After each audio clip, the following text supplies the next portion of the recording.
Good evening, everyone. For one piece of news that I'd like to announce to everyone is that Dr. Hunt has agreed to give her permission to anyone who wants to use a camera, just a photography camera with no sound, during her lecture tonight. So you may take pictures if you wish. In the energy fields has taken her to the far corners of the world and to the Antarctic and the Arctic to explore the effects of the Earth's magnetism on the human field. She has personally studied ethnic behaviors and esoteric healing in remote areas of South America, Philippine Islands, Southeast Asia, and Indonesia, as well as shaman rituals in Africa, Micronesia, Melanesia, West Indies, and Southwest USA. For the past 18 years, she has conducted basic research on the corona, or human energy field, developing new equipment and techniques to intercept and analyze minute high-frequency signals not previously recorded from biological systems. She discovered these signal patterns had direct relationships to pain, emotional experiences, anxiety, imagery, physiological condition, and disease. This work has been described by one of the directors of the National Institute of Health as, quote, innovative scientific studies most important when science is experimenting a breakdown of paradigms in physics, biochemistry, molecular biology, and medicine. Studies such as hers are of highest standards of scientific integrity with novel approaches are very vitally important. Speaking on the topic of scientific validation of human energy fields, Professor Emeritus of UCLA, Dr. Valerie Hunt.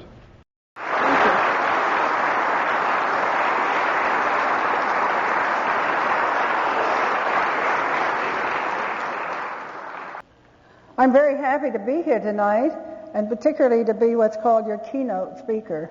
I'm very honored for that because my first work with this group was last year when I came not in an official capacity at all. I came merely to observe and to learn. And as I came, one night at 10:30 at night, Bob Bulick came to me and said, "Will you deliver a speech tomorrow morning at 9 o'clock?" And I said, "Sure, why not?" And so I did.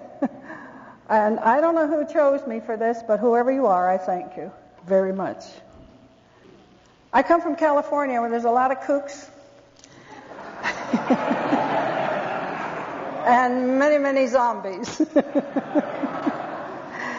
Now, I came and chose to be with you people because I think you're kooks with credentials and some minds. And I'm not so sure about all of our people in California. I brought a dog and pony show for you tonight because I think after a banquet and you've had a great deal of very heavy information, I'm going to lighten it up a bit tonight. So I have a dog and pony show for you. Now, it's sound research, but I'm not going to present it that heavily. I'm going to present it lightly with some ideas that are connected with it. You know, the basic texture of research comes from dreams. So all of us are dreamers. And we're mystical dreamers. And the best research, I think, comes from a mystical dream. And with that, then, we have a little bit of reasoning. I hope not too much reasoning because it gets in our way in the early stages. We collect an awful lot of measurement. We measure and throw it on the floor and keep measuring, and then we eventually come to calculations. But the point I want to bring tonight is that the great researchers are the dreamers and those that can go into certain states of consciousness and still maintain integrity and still maintain their feet on the ground and their head in the sky. I want to tell you just a little bit about how I got going into this kind of research because my background is hardcore physiology. And I was certainly a hardcore physiologist researcher. My specialty was neuromuscular physiology, and I researched that at Columbia University, the University of Iowa, and then the University of California. But one day, something happened. And this was about 25 years ago. I watched a dance concert. Can you imagine my change of having watched a dance concert? And having seen some dancers that danced more magnificently than I had ever seen them dance, and I knew them. And so afterwards, I went to the back to comment about the beauty of their dance. And I said, "What happened to you people?" And they said, "We've been rolfed." And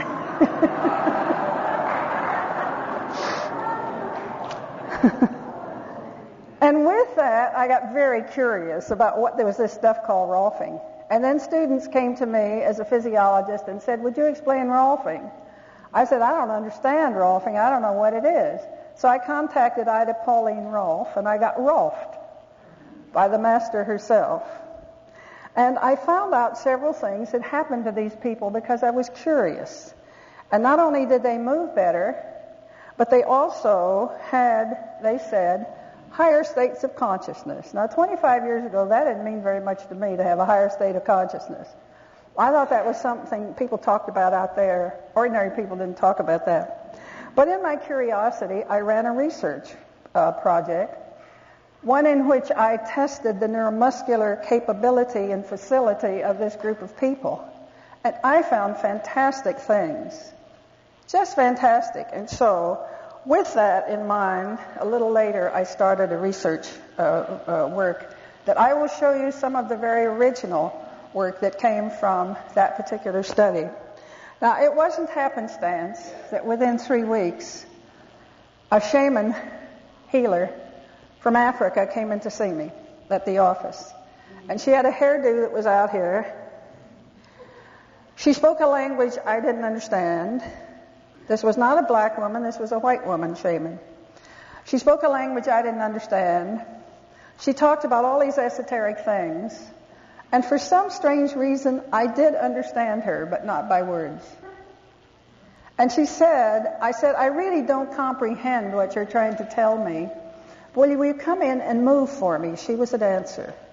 Emily Conrad Daoud, if any of you know of her. And so she went in and she danced for about 30 minutes. It was the most strenuous dancing I have ever seen in my life. And when she finished, before she started, as a good physiologist, I checked out a few odd things, which is called heart rate, blood pressure, galvanic skin response, and a few other things. And after she had finished, with all of this violent exercise, she had not raised the heart rate, she had not raised the blood pressure, she had not changed anything, she wasn't sweating. I was sweating. I did not understand a thing that was going on. And I said, how can it be possible that you have moved this way? And she said, I create a field and I ride it. Now that's something. I create a field and I ride it. Which means she's saying to me, I don't have to use my neuromuscular system like you people think it should be used. I didn't sleep for days.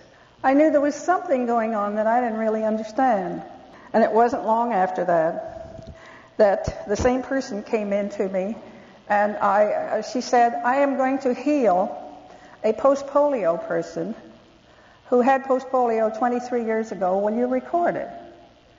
And I said, what are you going to do? And she says, I'm going to do a shaman ritual. So here in this laboratory, we had the shamans.